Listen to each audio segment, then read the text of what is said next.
Hi everyone, and welcome to my Booker Prize longlist video on Kamila Shamsie's Home Fire. This is a book which I think may well make the shortlist. That is not to say that I necessarily think it should make the shortlist, but I did enjoy reading it. So this is, after the Auster, the 4321, this was a refreshingly unambitious book.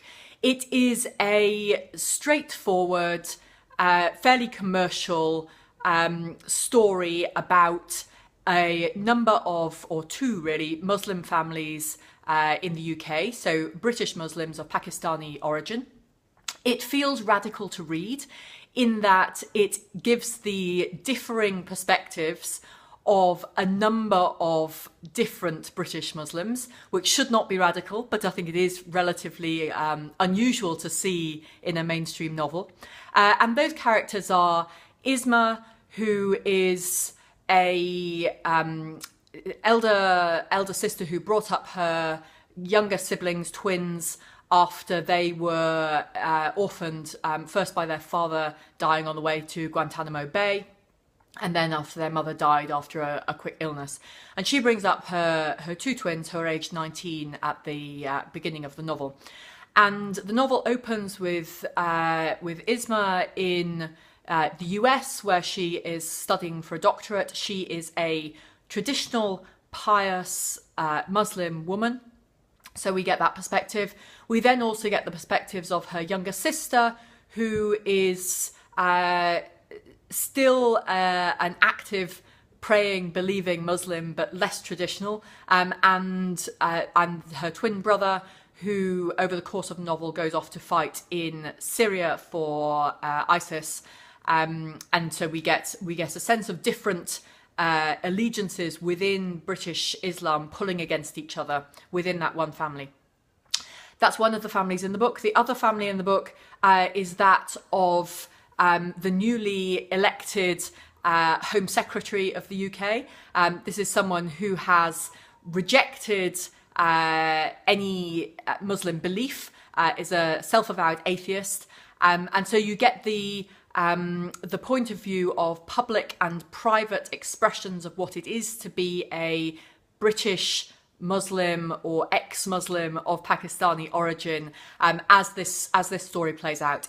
It's a very plot-focused story. It's a very tense story. It does all of the narrative twist things of setting up situations and then playing them out in ways that are more or less unexpected. And as I say, it is a relatively straightforward narrative. And I really, really enjoyed reading this.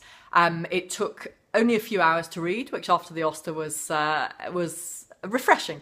And it is very beautifully put together. It is entirely competently written. The characters are interesting, the situations in which they find themselves are compelling, and the ending set my heart racing for about the next 2 hours. It has a genuinely shocking ending, which I found really, really quite exciting. I think it may make the shortlist because it touches on themes which are critical in a lot of the way that politics is playing out in the UK at the moment, both Brexit related and not. One of the ironies of Brexit being that it was as much a vote against immigration from places that weren't ever part of the EU as it was from places that were, which our voters made some rather interesting comments about at the time, which you can easily find on YouTube, I'm sure. So it's a very topical book. It is unusual in its focus on a purely Muslim, Pakistani, British community. There are barely any characters who are outside that community, and unusual in showing the multiple perspectives within that community and playing private versus public Islam off against each other. Why I don't think it... So I think it may well make the shortlist. I don't think it should. So, and this comes back to a question of what is the Booker Prize for, and what is literary fiction, and should the Booker Prize be celebrating literary fiction in some way?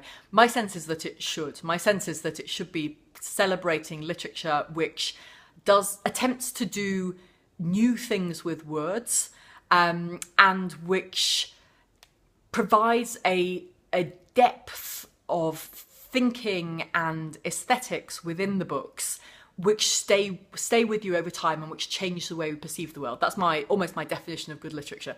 Literature that avoids cliches as much as possible, and deepens my understanding of what it is to be in the world. This book doesn't particularly do that. It is a very commercial novel. It has great plot, great characters. The themes it addresses are not by any means shallow or simplistic themes.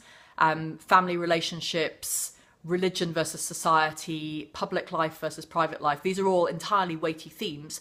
The book itself feels more like a Victoria Hislop style, enjoyable, tense, emotional read. It does not feel to me like a great piece of literature. But you may disagree. You may not agree with how I read the book. You may also not agree with what my sense of the Booker Prize is, and you may or may not agree on whether this should be on the shortlist. But for what it's worth, this is my view. It's a fun book to read. I raced through it. I very much enjoyed reading it. I think it may well make the shortlist. I don't think it should. Thank you very much.